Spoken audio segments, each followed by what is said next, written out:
It's a process that even today, few bankers understand.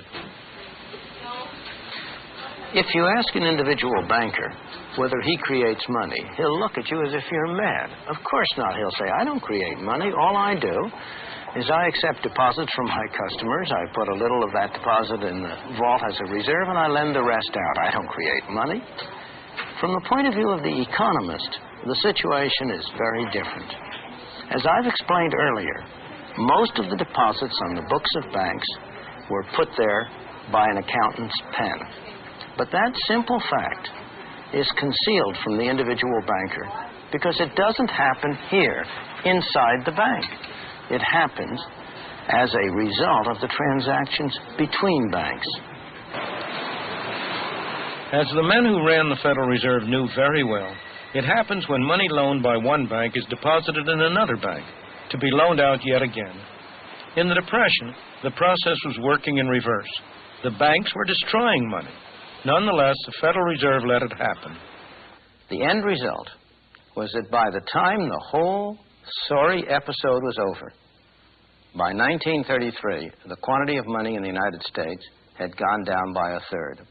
The slow throttling had turned into strangulation. For every $3 of currency and deposits that people had had in 1929, only $2 were left. For every 3 banks that were open in 1929, in 1933, only 2 were left. The terrible depression that followed was a direct result of bungling by the Federal Reserve System.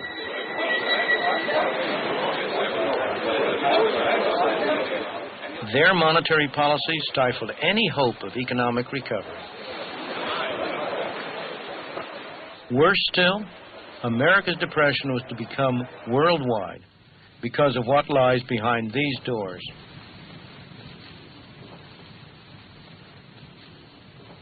This is the vault of the Federal Reserve Bank of New York. Inside is the largest hoard of gold in the world.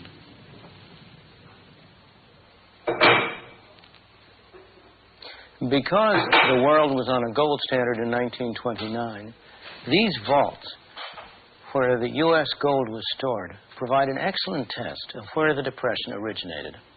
If the Depression had started in Europe or somewhere else in the world, the U.S. would have lost gold. More gold would have flown out of the country than came in. If, on the other hand, the Depression started in the United States, well, then the opposite would happen.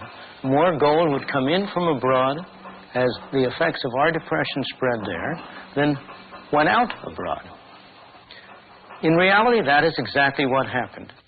When the international money system was based on gold, the rules of the game were these.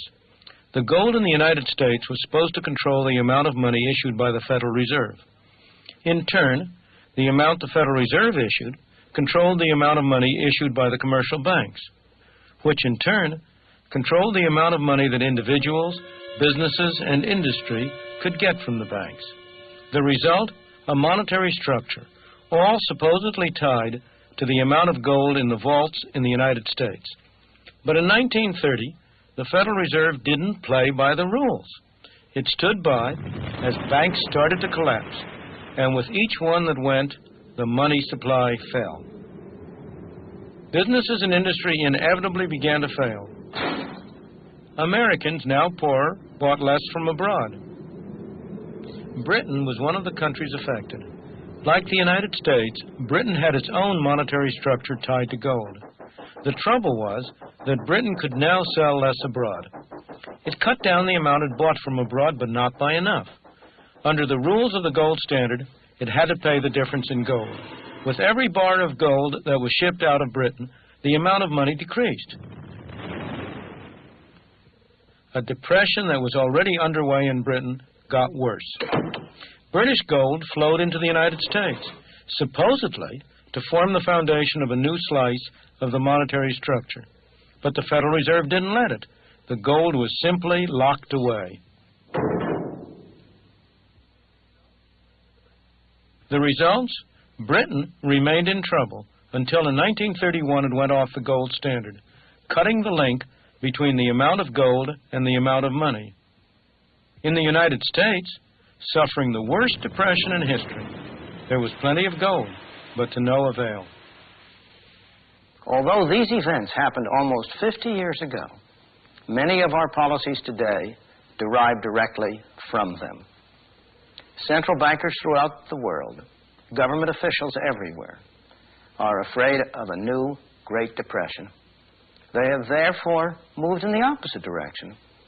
Instead of the problem of too little money, we are faced with the problem of too much money. The problems of inflation that plague us today trace directly from the problem of deflation that plagued us from 1929 to 1933. People came to believe that free market capitalism had failed. Something was needed to replace it.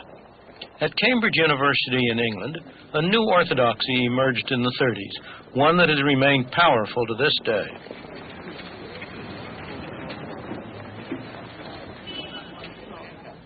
It owes its influence to the brilliance of one man. John Maynard Keynes was unquestionably one of the greatest economists of all time. Like other economists of his generation, he found the Great Depression both a paradox and a challenge. It was a paradox because it seemed to contradict some of the fundamental principles that economists had come to take for granted. Keynes rose to the challenge by constructing a complex and sophisticated hypothesis which not only explained what had been going on, but also offered a way out, a way to end the Great Depression and to avoid similar episodes in the future. The core of his theory was that what happened to the quantity of money didn't matter. What really mattered was a particular category of spending, in economists' jargon, autonomous spending. What kind of spending is that? It might be investment by business enterprises in building factories and adding to the number of machines and adding to inventories. It might be spending by individuals to build houses. Or, most important of all, it might be deficit spending by government. If private spending on investment, on house building, was not enough to maintain full employment, then government could always step in and spend enough to make up the difference. The theory of pump priming was born. The theory was a godsend to politicians who had been grasping at any expedient. After all, throughout the ages, politicians have been only too willing to spend money, provided they didn't have to tax their citizens to pay for it. And here along came a scientific theory offered under the most responsible of auspices that justified what they had been wanting to do all along. Is it any wonder that government spending has exploded ever since, or that deficit spending, even without the excuse of war, and on a large scale, has become the order of the day? In America, the new Roosevelt administration adopted the Keynesian approach. It authorized massive spending on government projects. It involved government increasingly in the running of the economy. It developed programs designed to provide security for every individual.